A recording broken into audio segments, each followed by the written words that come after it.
Howdy y'all, my name is Senia Castro and my project is on providing a habitat suitability model for the gray wolves in Colorado.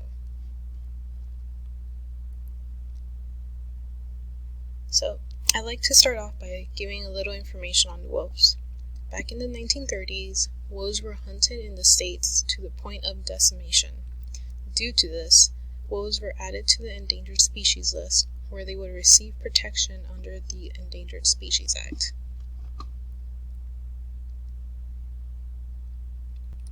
In 1995, wolves were reintroduced into Yellowstone Park. The lack of wolf presence meant that the population for hoofed animals, such as the elk, became overpopulated. This would lead to the park's health declining, since the animals would forage on just about anything, leaving little for other animals. Once the wolves were reintroduced, the population for the hoofed animals began to decline. This resulted in an increase in plant growth, which provided food and shelter for smaller animals that had left the area. While the introduction of wolves brought back many positive changes to the park's environment, some areas may never recover from the lack of wolf presence. Nevertheless, there are changes that were observed and recorded about the importance of their existence.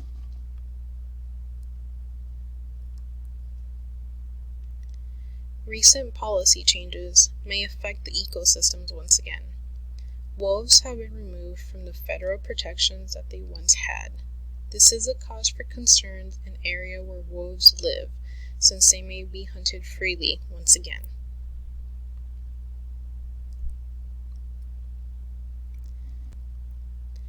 For the interactive map shown here, I have provided data that allows a historical range that wolves once had and compare it to the current range that the gray wolves have today. By swiping the map, you can see the vast differences in the areas between the two.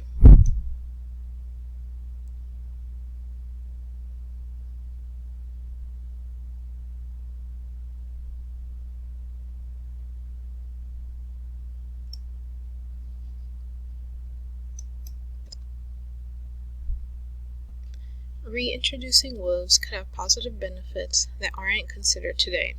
Similarly, the positive changes that occurred in Yellowstone Park weren't all predicted.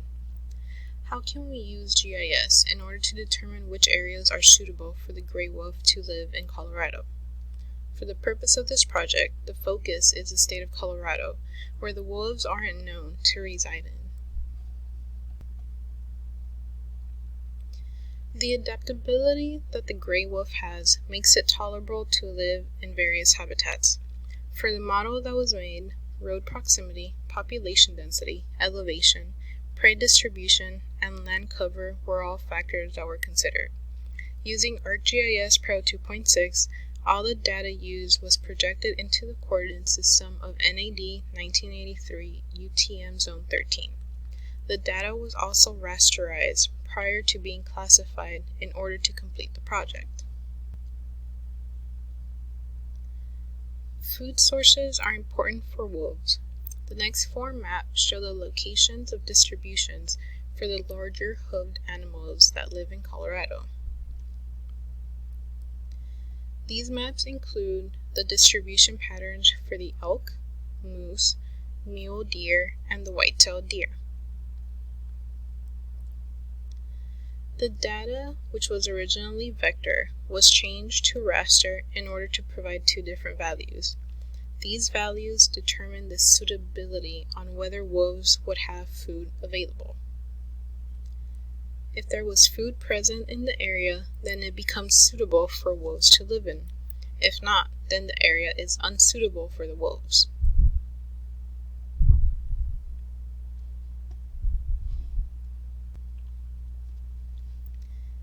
Land cover is the next thing that will be looked at. This map shows the best suitability for wolves to live in, which is the green, and the least suitable areas, which is the red. Land cover is important to analyze because wolves will be better suited to live in some areas compared to others, such as forested areas versus developed areas. For this piece of data, various categories were merged into smaller ones, such as deciduous forests, evergreen forest, and mixed forest. After merging similar categories into smaller ones, they were valued as the best suited areas, which include the forest, to the least suited areas, which include the agriculture and developed areas.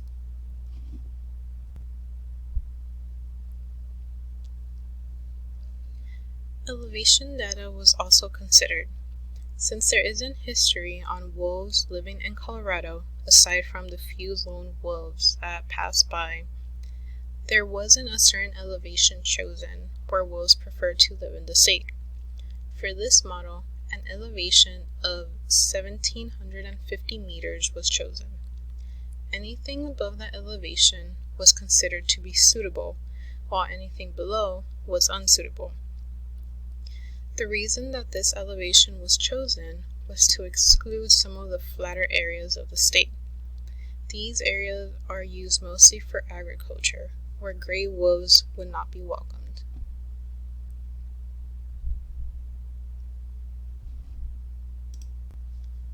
Road usage is also important to consider.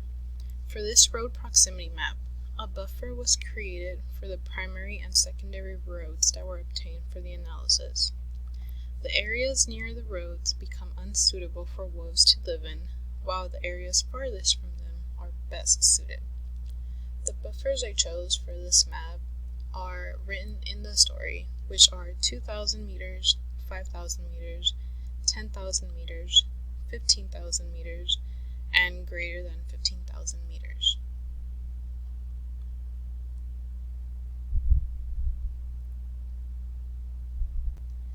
Wolves, like many wild animals, would prefer to stay away from cities due to human activities.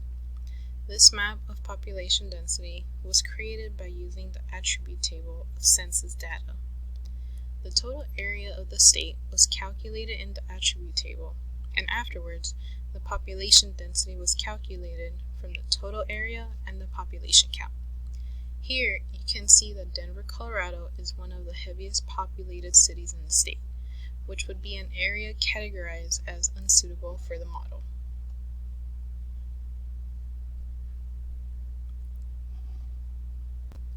This workflow model provides a visual towards the data that was used, what geoprocessing tools were used, and in what order.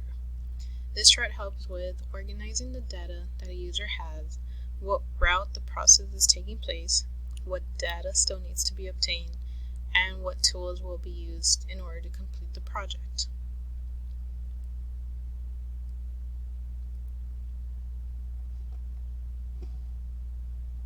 The resulting map shows the suitable areas for wolves to live in versus the areas that are unsuitable.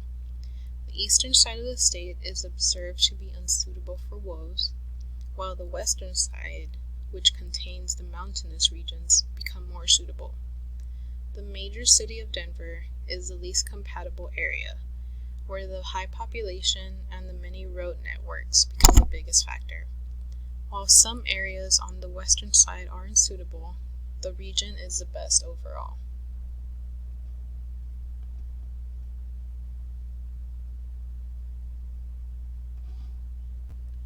There are many ways that the suitability map can be improved. One way is to add more data that can attribute to the final model, such as bodies of waters and hunting areas may change the outcome. Obtaining more recent data, or even data from another source, can also change the outcome. If wolves were to be reintroduced, the land use of the area will need to be considered. Some areas are under various jurisdictional care, depending on their status. Some areas are closely monitored due to their critical condition as well. If members of the different jurisdictional areas are not in agreement with the wolves being introduced or are unable to come to certain terms, then it may not be possible to introduce them to the region again.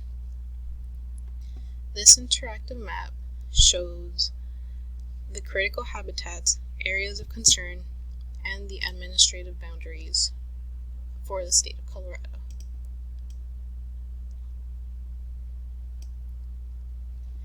Completing the habitat suitability model and proceeding with the reintroduction of wolves may also include discussions such as how can they be taken further care of without constant human involvement.